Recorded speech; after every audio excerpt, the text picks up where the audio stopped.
Gives me great honor to introduce our next orator. Akshaya Rajangam, originally from Singapore, is now a student in the UK. And her speech is directed towards the youth.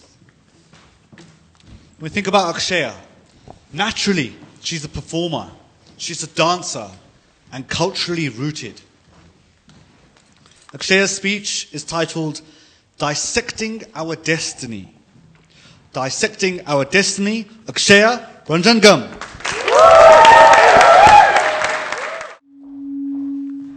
I love brains. A year ago, I was in a basement, in a room full of brains. In my hands was a cold, hard brain. I can see you all looking at me, wondering what she's doing with a brain in her hand. I'm not completely crazy. I study medicine.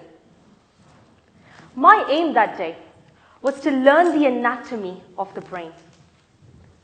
But as I traced my finger over each and every groove, I could care less about where the hypothalamus was. I was more amazed that this thing constructs our reality.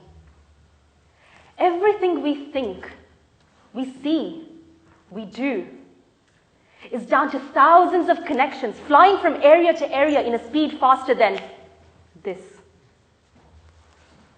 Did you know that in the world of cutting-edge technology, we have not been able to decode each and every connection? How mind-blowing is that? Speaking of brains, I read an article last week where scientists related purpose to brain function. They proved that people who understand and live their life with purpose have a much higher brain function, and those who don't find their brain function declining over the years. Who here believes they understand their purpose? Sachinji, what is your purpose?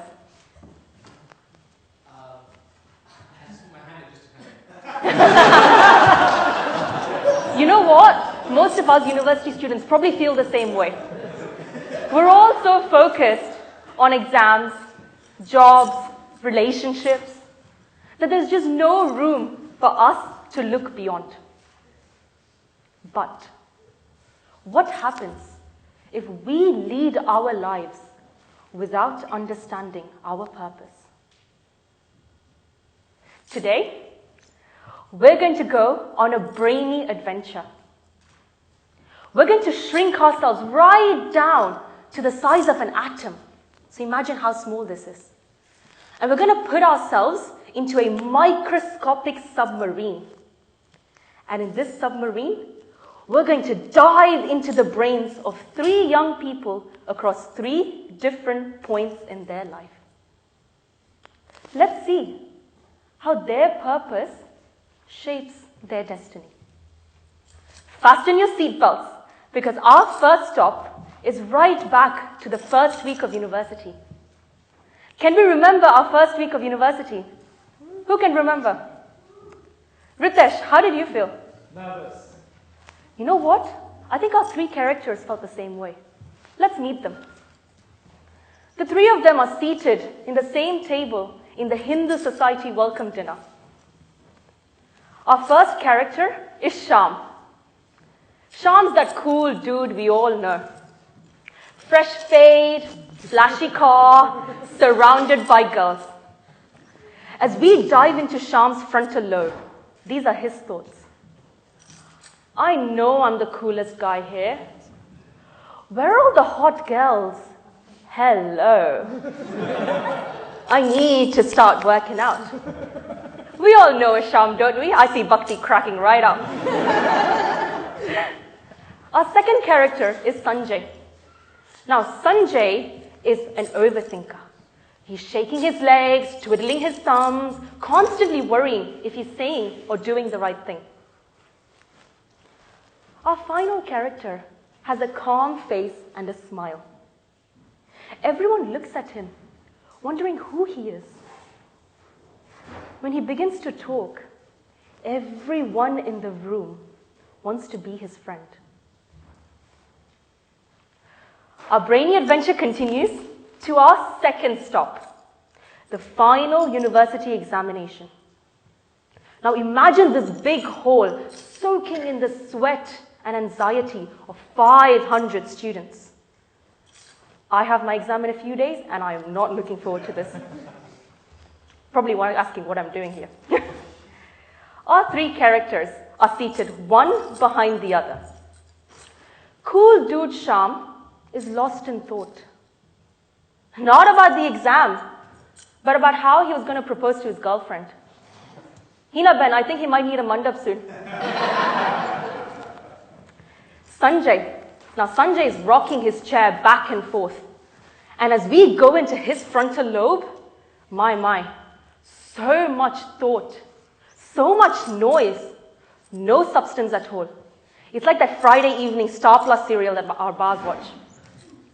What if I don't get this question right? What if I fail this examination? What if I don't get the job I need? What if my 5-year action plan doesn't come into play? What if? I don't know about you guys, but my brain really hurts. Our final character is seated. He looks focused. He looks ready. He has a calm face and a smile. I remember back in my first week of medical school, where our professors taught us about how cells age. And when they finally reach that dying point, where we reach that finite end of human life. And that is our third stop in this Brainy adventure. Cool dude Sham spent his life impressing those around him.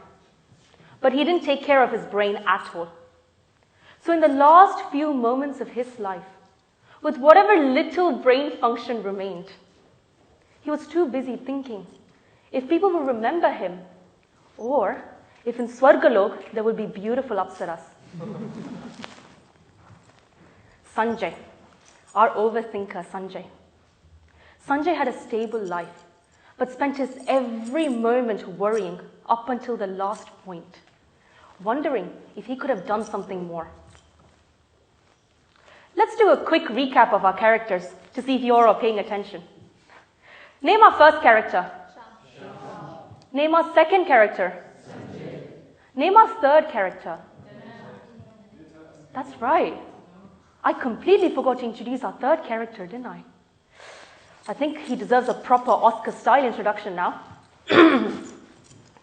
Ladies and gentlemen, it gives me great pleasure to introduce Krishna. Who is Krishna?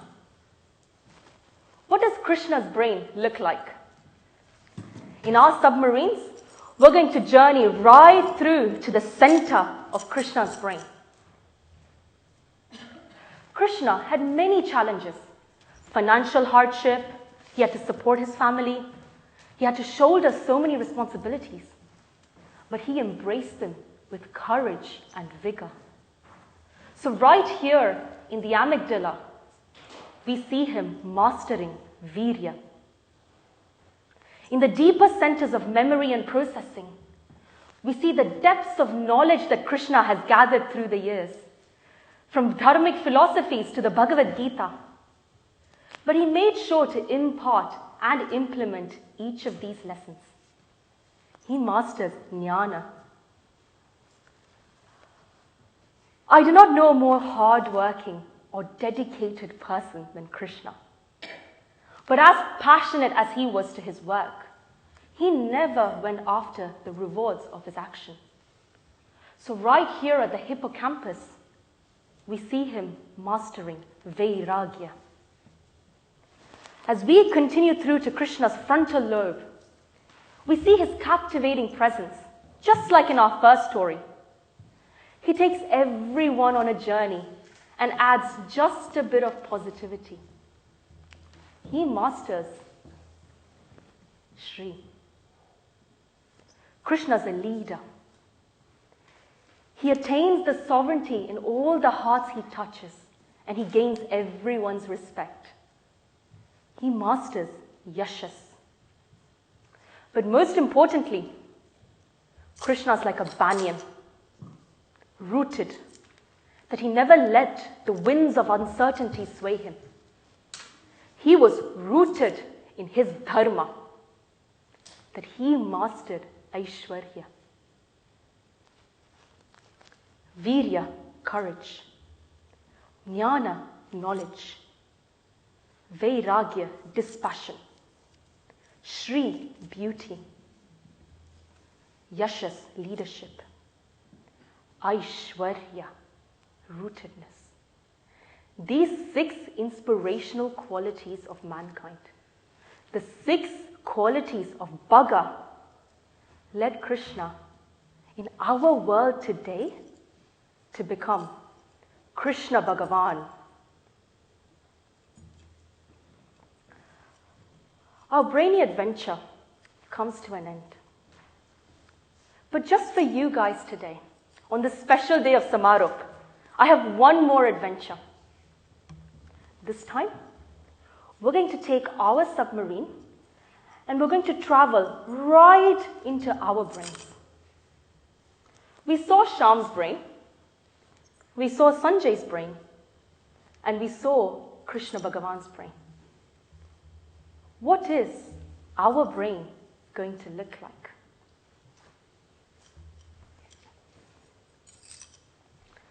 Now, we have the potential to dissect and build our destiny. Namaste.